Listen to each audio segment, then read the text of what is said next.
The best defensive back in the 2018 NFL Draft. That's what they say. Two-time national champion. Winner of the both Chuck Bednarik and Jim Thorpe Awards. Congratulations to you, Minkah Fitzpatrick. I want to ask you first off about Bama, and do you think about the two national championships that you won more or the one that got away? That's a good one. I would say I think about them both equally. Because the one we lost, we learned a lot from, but the ones we won, it was a great memory. So I think about both of them about the same. If let's just say for argument's sake that they flipped and your second year at Bama you win and then your third year you lose, do you think you come back senior season? Ooh, that'd have been a tough decision, but I don't know. If I came through the season healthy, I probably would have left, but it would have hurt me. It would have been a whole lot harder to make that decision, but it definitely would have played a major factor in me coming back or not.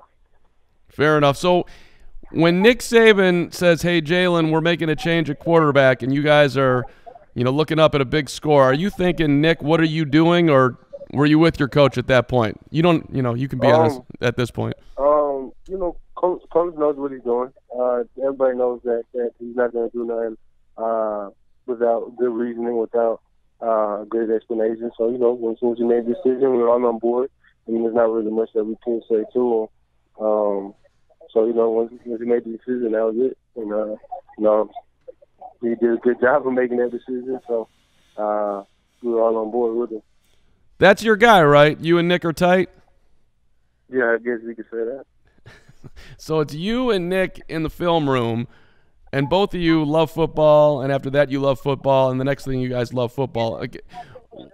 What does the conversation vary at all from what's going on the screen you're watching to life at all? When we're watching film, that's all it is. We're just watching film.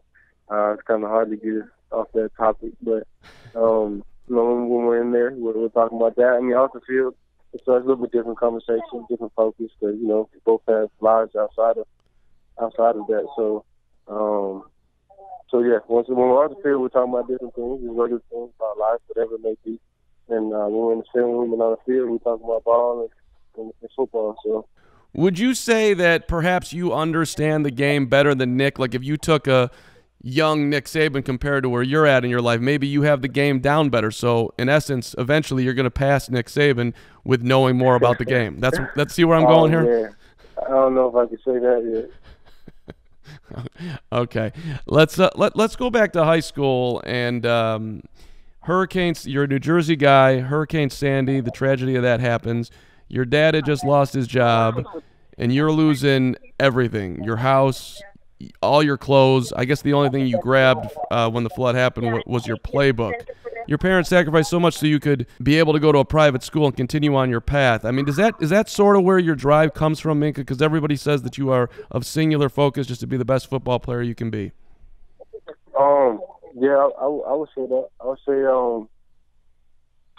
say, that part of my life and my family's life is a major reason why I am the way I am, why we are the way we are. Everything that we've been through kind of gave us an appreciation for everything, but it also made us want to work a whole lot harder and achieve everything that we want to achieve. You're at school and you guys are fighting for to get the family life back together, and so you're eating peanut butter and jelly sandwiches the school's given to you because times are tough. Yes, sir. Yeah, it was a room that one of the teachers would open up, and he would bring in like peanut butter and jelly and stuff like that. So we would go in there and eat there, and because the school is like in the middle of Jersey City, so everything was pretty expensive. So you had to we didn't really have a cafeteria. We could get food at, or at least good food at. So we just be in there eating peanut butter and jelly. Were you embarrassed by your situation, like maybe trying to hide it from your friends, or were you just, hey, this is what happened, I'm walking tall, and we're gonna? No, I wasn't embarrassed at all. There's nothing to be embarrassed about. It is what it is. I am who I am. So like you said, I was just doing what I normally do, just in a different situation, different place. But I had no reason to put my head down. That's awesome. And then you'd go to school, you go to practice, you'd come home, and you would help your dad late at night and do it all over again. Is that right? Yes, sir. We would go home and either be working on the truck or working on the house, whatever it may be, till late at night. And then we just do it all over again the next day. And your dad would tell you that, hey, you don't want to do this your whole life, so stay focused? Yes, sir. That's a good father right there. Hey, everyone says you're perfect, Minkah. Is that true? Like No, not at all. Not at all. I'm a human being, and no human being is never going to be perfect. I'm just good at what I do, and I work hard, and that's it. I'm definitely not perfect, I can tell you that. Well, what do you do wrong? Like, I got a checklist here. Like, do you leave the toilet seat up? Do you not make your bed? Like, what's in what? Sure, if you ask my mother and my father and a couple of my friends, they're fun plenty of things. Well, what do you think they might point out? I don't know. I can't snitch on myself, so. Did you ever fall asleep in class at Alabama? I really didn't, though. I really didn't. I think that's a major disrespect, so I try to never do that. Okay. I have missed a class. You did miss a class? Yeah. Okay. Yeah. Did Coach know? No, I don't think he found out. Why'd you miss the class? I guess I was just tired that day and didn't feel like going. Okay. These things happen. I think everybody can relate.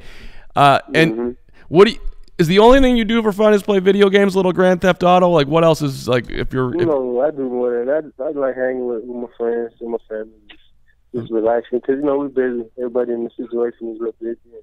So we all just like taking it down, relaxing, whatever that may be, whether it be reading the book, reading the Bible, reading something. But, we just like relaxing, get our mind off everything, and just enjoying everybody around us. Yeah. Have you been watching film of the, I don't know, top 10 teams in the draft, figuring out where you think you might fit best? I haven't watched too much film. I mean, when I was with the teams and everything, they had me breaking down a lot of film and seeing what I could do, what calls I could make, see where I'm fit, and all that. So, I haven't watched too much film on the top 10 teams. Do you have a feeling whether people are looking at you more as a cornerback or as a safety? It all depends on the team. Some teams say corner, some teams say safety, but that's all based off of what the teams think about me, and that's it. So, it's pretty split right now. Interesting. Do you have a preference? From my lease up. No, not really. No, sir. I mean, wherever I want to go in as a corner, because you always move from corner to safety and all that, but wherever the team needs me, that's where I'll be at. If you had to make a guess, you want to throw one out there on where you're going to go? I got no clue. Minkah, congrats on your success, and best of luck on draft night. I'm sure you'll land exactly where you should be, and then you'll go from there. Thanks for the time. Yes, sir. Thank you.